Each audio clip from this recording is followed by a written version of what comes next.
Start na ako. Bindutin nila, kinakabahan na ako. Ay, time out pala, time out. Time out muna.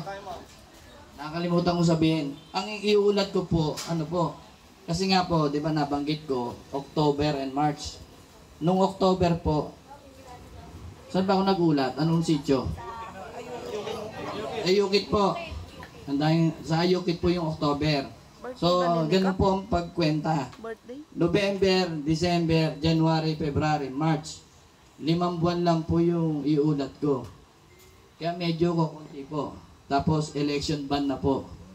Kasi may election po tayo. Bawal na po maglabas ng pondo. Sige po. Ito po, mandatory po sa amin na mga barangay official, kasama po ang mga SK Council na mag-road clearing. Ito po. Pwede sekno, i-stop na lang para maipaliwanag kong mabuti. Sige, paki-play na po. Una po, road clearing. Napakahigpit po ng DILG dyan sa road clearing. Road clearing muna road clearing.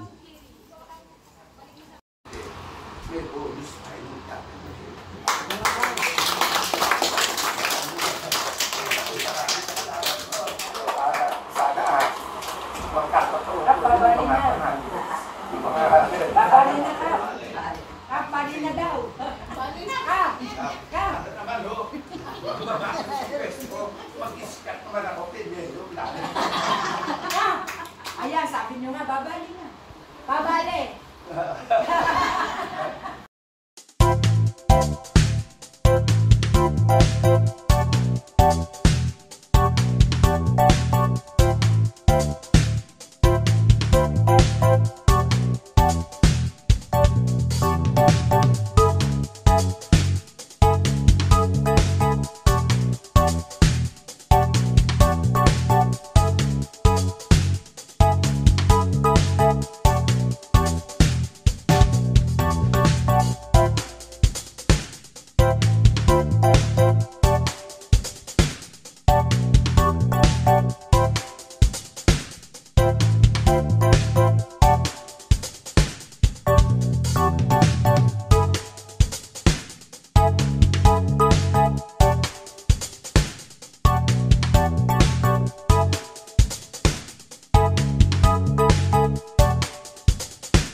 From Kapitan, palakpakan natin mga kagawad ng mga barangay. Hindi ko na pa isa-isahin pa para mabilis. Siyempre, hindi kaya ng Kapitan Kagawad to. Nandiyan po ang ating kabataan. Palakpakan natin. 3 PM po ang ano nito. Kaso, yun po ating guest speaker ay meron din pong talk. Kaya po ngayon po natin to gagawin. Dahil po ngayon ay buwan ng kababaihan, kaya po karamihan ay kababaihan ng ating mga panauhin. Meron pong magbibigay sa atin ng alamin ang bawat karapatan nating mga babae. Ang kagandahan po nito, meron din po tayong mga kasamang lalaki. Ano po? Para marinig din po nila kung ano ang hindi nila dapat gawin sa inyong mga babae. Nabiglang natakot ang mga lalaki. Biro lamang. Wala pong iba kundi ang ating guest speaker.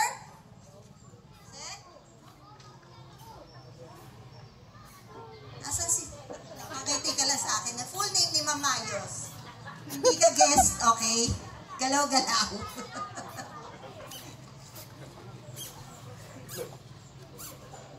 Wala pong iba kundi si Ma'am Len lang. Len C. Mayos.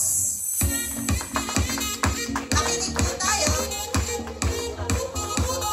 Pagsumba pala. Magandang hapon po sa inyong lahat. Kaya para maraming kababaihan po dito. Ano po? So parang ano na po ito, pinag-isa. Diversion plus po Women's Month. Kasi araw po ninyo to. Sana isang buwan po kayong hindi pinaghugas, pinaglaba. Ay, hindi po ba? O humabol hanggang 31 po ang Women's Month. O, mga kuya ha, pasensya na. Wala. 1 week lang, pagbigyan nyo naman. Tapos hilata lang sila ha. Hilata lang, kayo gagalaw ha. Lahat yan. Wala nang gagawin to ha. Tama ba? So, yun po ang ano ko dito, kaya ako nagpunta. Ang Barangay Tambubong po, sad to say sa first quarter po, meron po tayong kaso, pero isa pa lang po ang nagtuloy. So, sana hindi po madagdagan yun. Wala namang mga gulo ng mga sa RA 926 natin, yung mga mag-asawang nag-aaway-aaway dyan, parang wag naman paulit-ulit ha. Pagka gusto talaga ninyo magsampa ng kaso, ituloy na po ninyo. Aantayin pa ba ninyo magpantay yung paan nyo? No. Hindi, di ba? O, yun si ate, hindi. Huwag niyong payagan namang ganun. No, pagka ang lalaki nang bubugbog, pasensya na po mga kuya ha, pasintabi po ha. Wala. Women's Month, pagbigyan na po ninyo kami. Pagka po kayo ay laging binubugbog, sabog na yung kilay ninyo. Imbis na naka-eyeliner, pero sabog dahil ano, tas dumudugo pa. Laging nabubugbog, laging nakukurot. Abay, mag-isip na po kayo, ha? No? Alam kong mahirap po kasi mahal ninyo.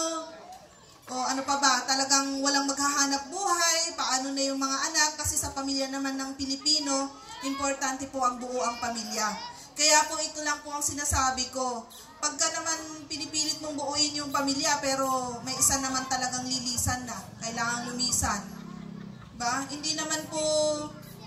Parang ang hirap sabihin na maghiwalay na lang. Pero hindi. Sa nangyayari po sa inyo, kung laging sabog yung mukha ninyo, diba? Hindi naman laging anong tawag doon? Konsumisyon ang nangyayari po araw-araw. Abay, tigilan na po natin. Ang daming lalaki. Ha? Ayan, o di kaya kung ayaw pa ninyo, magpa-medical po kayo pagka kayo po ay binubugbog para pwede nyong sabihin, ito ang dami kong medical, 10 beses, pero hindi pa kasama yung iba na binubugbog ako ng asawa ko, sawang-sawa na ako, kakasuhan nakasuhan ko na siya. O may ebidensya na kayo. Kasi minsan po, pupunta kayo sa akin, sasabihin nyo, nakurot lang kayo. Tapos sasabihin nyo, araw-araw kang binubugbog, black and blue, ang nakilagay sa medical lang ninyo, kurot lang, slight physical injuries. O, paano maniniwala si judge nun? Ako nga, hindi ako naniniwala kasi yun lang nakita ko. Paano pa kay judge? Diba? Kaya, pagka ayaw nyo magsampa ng kaso, pa-medical po kayo para may gagamitin kayo sa susunod. O, tandaan nyo, kuya, ha? Pagka binugbog nyo asawa nyo, italin nyo, huwag nyo munang palabasin. Papa-medical yan. Pero hindi po, sana wala naman po dito mga nambubugbog ng asawa. Inasawa ninyo yan eh. Nung mapunta sa'yo, naging sabog na, naging anong itsura na, naging pangit na. Dapat, nung pumunta sa'yo, lalong naging maganda. Pero ang nangyayari po ngayon, hindi po eh. Yung mga yung asan yung, ay wala na yung mga yung beauty queen natin. Halimbawa, ganun kayo kaganda, nung kabataan nyo. Nung nag-asawa kayo, hindi na ninyo magawang magsuklay. Pumangit na, tapos sasabihin pa kayo, ang baho-baho mo. Ganun, di ba? Sino ba ang dapat mag-alaga sa'yo? Dapat siya. Kasi nung makuha ka niya, ang ganda-ganda mo. Pero ngayon, anong itsura mo na? O, di ba? Kaya kayong mga kuya, wala kayong karapatan na sabihin na pangit yung asawa nyo, ang taba-taba ng asawa nyo, ang baho-baho nila. Dahil kayo ang dahilan, kaya ganyan sila. Doon pala, doon. Huwag daw puro sa kanila. So, yun po ha. Ano yun ninyo naman? O, sasabihin nyo, maluwag pa. O, kayo, baka tingnan naman yun, ba kayong sa inyong lumiliit sa kagagamit, di ba? O, sa maraming sinasawsawan. Kaya mga... Natawa na. Sa mga namimilit ng asawa din, sinasabi ko sa inyo naman, parang awa naman ninyo, pagod-pagod yung asawa niyo, baka 10 yung anak ninyo, gusto mo pang kumabayo gabi-gabi. O, di ba? Abay, tignan naman po ninyo. Dapat naman yung asawa niyo makapagpahinga, baka mamaya bangag na. Kung ano-anong pinaggagawa, hindi bangag sa kagaganon, bangag sa puyat, sa pagod. No? Dapat sa isang mag-asawa, mag-usap kayo kung anong problema. Hindi yung batuhan ng kung ano-ano, di kayo maghanap ka ng iskabetche mo, doon ka nagdadaldal. Pinapaganda mo yung kabit mo, si asawa mo, parang kawawang naiiwan sa bahay. Tagal-laba lang siya, tagalinis ng kung ano-anong gusto niyong palinis. Tapos yung kabit ninyo, sasabihin niyo, ganda ng ano ko, ano. Tapos titingnan mo yung asawa ko, pangit kasi kaya iniwan ko, ito mas maganda to. Syempre, sabi ko nga si kabit, syempre alam niya kung anong gagawin ninyo pag pumupunta kayo sa kanila. Kaya panigurado, naligo yan ng downy. Ba? Nakasampung mothballs nilalagay dun sa loob para mabangong-mabango, di ba? O si asawa, andun, busy sa bahay, naglilinis, nag-aalaga ng anak.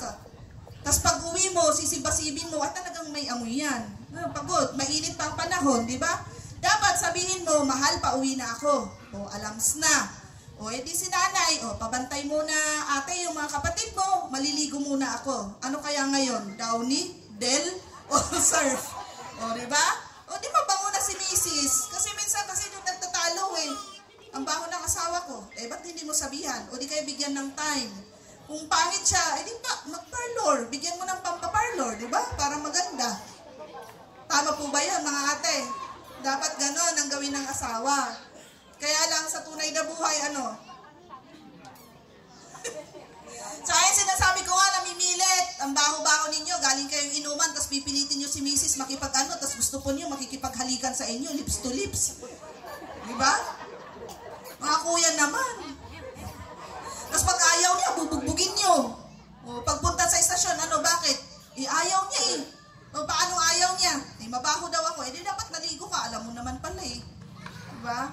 Minsan kasi pinagtatawanan natin, pero talaga kung meron po talagang mag-asawa na yun ang nagiging dahilan. So yun yung ko sa inyo, pagka ayaw talaga ninyo, abay sabihin na ninyo, baka oras na para makipaghiwalay talaga at kailangan ng maghiwalay para maging sa mga anak nyo, lalo ng mga anak kasi yun po kasi ang napapabayaan.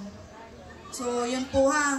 Baka naman mamay nag-away, pupunta kayo kapitan, tapos kinabukasan, nag-aakbayan, tapos para kayo pang nangiinis, dadaan kayo sa harap ni Kap. Oh, may ganun yata eh. Meron ba dito? Oh, binubugbog ako na asawa ko, papakulong ko yan, hindi. Tapos hindi pupunta si Kap, ano ba yan Kap? Wala kang pakialam sa amin. Bakit nung nagkakasayahan ba kayo? Sinasama ba ninyo si kapitan? Tagabilang ba si Kap? Nung nagpakasal ba kayo, inanyayahan ba ninyo si Kap? Nakakain ba ng pansit? Baka hindi. O, lahat ng ikakasal dyan, anayakan yung sikap ha. Para pagka nag-away kayo, at least, oo, nakikain ako ng pansit. Sige, hali kayo, anong problema niyo? Gano'n kayo kahit paulit-ulit. So, pero sana naman hindi ganon. Para sa ating mga kababaihan, mag-isip tayo kung alam naman natin na sobra na ang ginagawa sa atin. No? Pagpunta kayo sa akin, kausapin ko kayo. Libre po yun, walang bayad ha. Yung may gustong may i-consulta dyan, pwede po kayong pumunta mismo sa opisina namin. Wala pong bayad yun. No? Pag-usapan natin yan. Huwag lang kayo magdadala ng bote ha, bawal uminom dun eh. Anyayaan na lang ako sa labas para doon tayo mag-usap. So, yun po, tandaan po natin ha, pagka hindi na po talaga healthy, hindi na po kaya, nakaka-apekto na sa ating mga anak, na napapariwara na yung mga anak natin, baka oras na para tigilan po natin. So, yung huli kong i-discuss, kasi dapat kanina pa, para matagal, 1 oras, kaya lang, konti na lang, kasi mag-uulat pa si Kap. May raffle pa kaya yata kayo dito, baka mag-uwian na po kayo. So, yung pinaka-ano natin is yung online sexual abuse. Yung mga anak po natin, yung mga cellphone nila, tingnan po ninyo yung laman. Baka mamaya may picture kayo doon, naliligo, mga nanay. May gising pinagsesendan doon, kapalit 50 pesos. Baka tumatay ka lang doon, may picture ka na doon. May 50 pesos yung anak mo kasi doon, pag sinend niya sa GC na yun. No? Sinong may mga anak po dito na teens? May mga apo. Pag nagbigay po tayo ng cellphone sa mga anak natin, sabihin natin ng malinaw, anak, bibigay ko yung cellphone mo na to para sa school. Hindi para sa kalukuhan. At pwede kong i-check yan anytime. Kasi ako ang nagbigay dyan. No, para malinaw. Kasi minsan, yung mga ka-chat nila, kung ano-anong napag-uusapan doon. Yun nga yung sinasabi ko, pinicturan kayo, sinin sa GC, 50 pesos na kasi agad yun. Pero pag kayong picture ninyo, kinalat sa iba, mas mahal po ang bayad nun, baka 10,000. I-edit lang po yun ng magandang katawan, magandang mukha. Okay na yun. Gumagalaw eh. Video niyo yun eh. Ba? At saka isa pa po, hindi po babae lang ang nagiging biktima. May mga lalaki. Halimbawa, yung anak ninyo, ano yan eh, kabataan yan. Siyempre, nakita niya, may kachat siya, ang ganda ng babae. Gumagalaw-galaw lahat ng malalaki. Diba? Tumatalbog-talbog pa. Tas sabihin niya, patingin ako ng pet mo, kung kasing kulay ng pet ko. Maghubo ka nga, tingnan natin kung anong itsura. Parehas ba tayo? Yung anak mo din naman, pumayag din. Hanggang sa kung ano-ano ng paggawa nila, na humantong na sa maghubo at pakitan na kung anong itsura ng katawan niya. Hindi niya alam, hindi lang pala yung kausap niya doon mismo sa kabila, yun lang yun. Kinukuhanan na pala siya ng video. Sa video na yun, pagkalipas ng mga ilang araw, sasabihin sa anak niyo, bigyan mo ako ng 3,000 kasi kung hindi, ikakalat ko yung nakahubad mong alams na, di ba? Pag binigyan naman ni bata kasi takot na takot sa inyo. Binigyan, lalaki ng lalaki yung bibigay. May isa akong kaso, bike na niya ang sinanlan niya, kawawa, 6,000 kasi hinihingi. Hindi po matatapos yun. Kaya i-encourage po ninyo yung communication po sa bawat pamilya, sa mga anak po ninyo. Lalo sa mga kabataan ngayon. Kasi alam naman natin yung mga kabataan ngayon, konting palo. Pinapalo ba na yung anak niyo? O baka sinasabi niyong abuse na naman yun. Hindi na po napapalo. Kasi konting galit lang, layas. Konting may sinabi ka lang, magbibigti na. O di kaya maglalaslas na. Diba? Kailangan po nila ng psychologist na. Kaya dapat open communication po tayo. Kausapin ninyo yung mga anak ninyo, baka may problema sa school. Kasi pagka may ganitong sitwasyon, hindi po agad-agad nila sinusumbong sa inyo. O kaya kahit hindi online sexual abuse yung nangyari, may nangyaring kakaiba sa kanila, hindi nila agad sinabi. Tapos sisisihin ninyo yung tanod o kaya yung pulis, bakit hindi hulihin? Late na pong naisabi Late na po. May oras po tayong tinitingnan sa paghuli sa isang kriminal, no? May hinahabol po tayong oras. Kaya dapat open ang communication ninyo sa mga anak ninyo. Para lahat na magiging problema nila, sasabihin po agad sa inyo. Pagka sinabi yun, agad-agad natin maaaksyonan. Kaysa tinago niya, sinasabi ko na po sa inyo, mahirap pong mag-trace ng tao sa likod ng mga video na yan. Na magkakalat ng mga iskandal ng mga anak ninyo yun na yan. Wala po kaming equipment o ano pa mang gadget doon sa estasyon. Kaya yung mga may kaso na ganun, dinadala ng RACO. Nire-refer mo kayo sa Pampanga. Pagdating sa Pampanga, yung cellphone mismo. Iniiwan doon. Pag iniwan yung cellphone doon, aantayin pa kung kailan po nila matitrace yung tao na yun. Diba? Matagal. So, ang gusto natin, mabilis ang aksyon. Ang mabilis ang aksyon, pagka nangyari yon sa mga anak ninyo na may mga video, skandal na kumakalat, kailangan po magpalit ng SIM card. Deactivate ang Facebook, lahat ng account, TikTok, Instagram, kahit ano pa yan, Twitter. Deactivate lahat, tapos yung email ninyo, tanggalin. Tapos, as much as possible, cellphone ninyo, palitan. No? At yung cellphone na yun, hindi pwedeng pambigay sa kapatid na ipapasa mo kasi mare-recover po ulit yung nandun. O di kakalat na naman. Lalo pag binenta ninyo yun. Mahirap na po ngayon. So yun. At ang gagamitin po ninyong SIM, bago po. Bago. Kayo ang magre-register. Hindi po pwedeng registered SIM ang bilhin ninyo. Alam po ba ninyong may kaso? Yung nagbebenta ng mga registered SIM? Yung nakarehistro na? May kaso po yun ha. Meron tayong na-entrap sa may Lulumboy.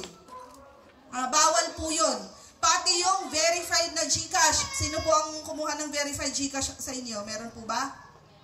Pagka meron po, itigil na ninyo. Wag na po ninyong gamitin yon kasi hindi naman kayo nakapangalan doon. Mabilis pong magpa-verify ng GCash at saka mag-register ng SIM. Wag po kayong gumamit ng parang fixer. Kasi parang fixer na po ang tawag sa mga ganun. Yung nagre-register ng SIM. O kanino naka-register yun? Diba dapat ang SIM naka-register sa atin bilang tayo? Tapos yung GCash dapat sa pangalan natin. Eh paano mabe-verify? Hindi naman sa inyo yun. Kasi kailangan ng ID yun. O ibang tao. O halimbawa, nag-ano ka na ng SIM mo. Gumawa ka ng TikTok account mo. Naka 2M or 3M na views yun. May kita na yun. Bigla ibablock ka. Sila ang kukuha dun sa pera. O di kaya yung GCash na yun, na-verified, ginamit mo sa business. O, nasa milyones na yung laman nun. O kaya 100,000 na, biglang hindi mo mabuksan yung GCash mo. Kaya po, may mga nagkakaproblema sa GCash kasi baka verified GCash na yung binili po nila. Hindi po sila yung mismong nagrehistro. Kaya ingat po tayo dun sa mga easy to get na mga gagamitin natin, lalo sa mga business transactions po natin, kahit sa mga personal. So, yun po nga, napunta tayo doon, ano. Pero yun po ang pinakamadaling gawin. Kaysa pumunta kayo ng Rako at kung anong gawin, basta na-block na po ninyo lahat, sabihin din po ninyo sa mga kamag-anak ninyo na i-block po yung tao na yun. O, hindi na po kakalat yung video na yun. Titigil na yun kasi wala nang mahuhutut na pera. So, yun lang po yung aking isi-share sa inyo. Sa may mga organization po dito, pwede po ninyo kaming kontakin para po mag-discuss po sa inyo ng mga VAUSI-related cases, no? Kung gusto po ninyong maintindihan ng grupo po ninyo. Wala pong bayad yon, no? Libre po yon. Basta gusto ninyong makinig sa amin, magli-lecture po kami sa inyo. Lalo na sa mga schools, kung may mga schools po dito na kailangan ng lecture para sa mga bata. So, yun lang po. Maraming salamat. Happy Women's Month at magandang hapon po sa ating lahat. Maraming salamat po, Ma'am Mayos. Ma'am, may asawa na po.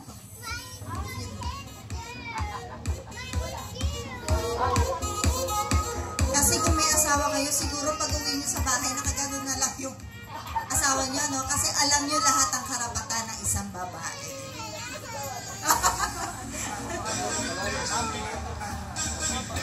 Inaanyayahan ko po ang ating punong barangay. Sek.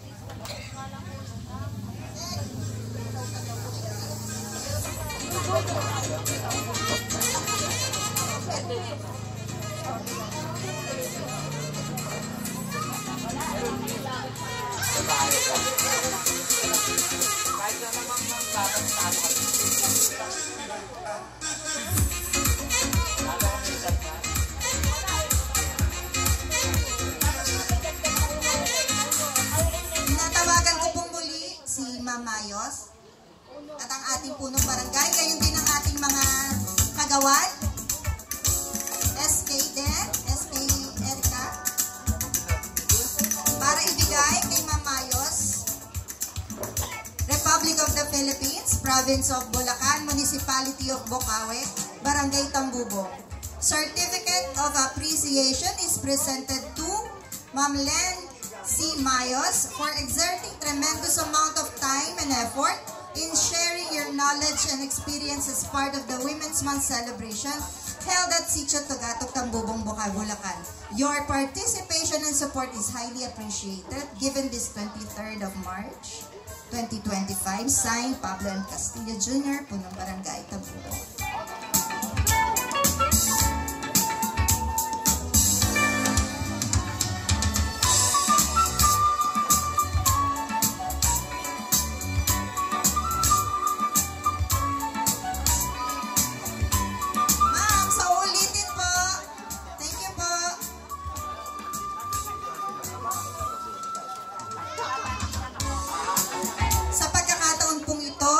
Atin naman pong pakinggan ang mga pagbati ng ating mga kagawad ng barangay.